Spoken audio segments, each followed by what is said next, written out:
Selamat sore Tribuners, saat ini saya berada di Jalan M. Isa, tepatnya di Simpang 3 Jalan M. Isa yang mengarah ke Iba. Nah, hujan sebelum pukul 12 tadi menyisakan sejumlah genangan, salah satunya di sini ya, di Simpang 3 Jalan M. Isa mengarah ke Iba. Nah, efek dari genangan air ini cukup menghambat karena kendaraan memperlambat lajunya sehingga mengakibatkan efek domino kendaraan tersendat. Kendaraan tersendat ini mulai dari underpass Patal ya, karena memang jalan AKBP CC atau Golf itu memang selalu padat ya.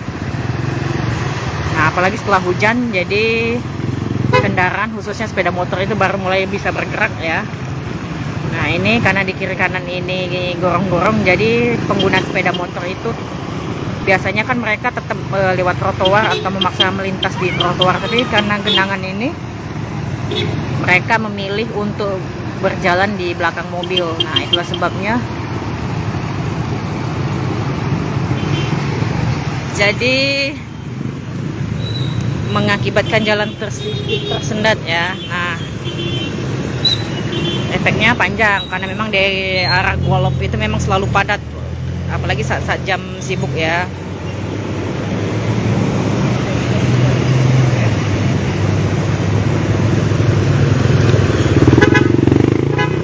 Nah, jadi bagi masyarakat yang mau melintas ataupun ingin menuju titik jalan lain yang terburu-buru, hindari melintas di jalan Golf, M. Isa dan Iba ya.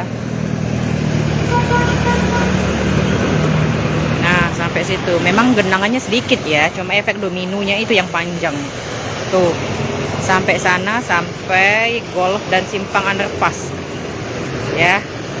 Jadi putar cari jalan lain ya kalau yang terburu-buru.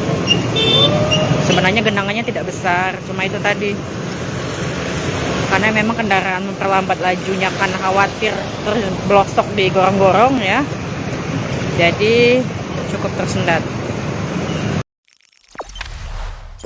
Jangan lupa subscribe, share, komen, dan like ya.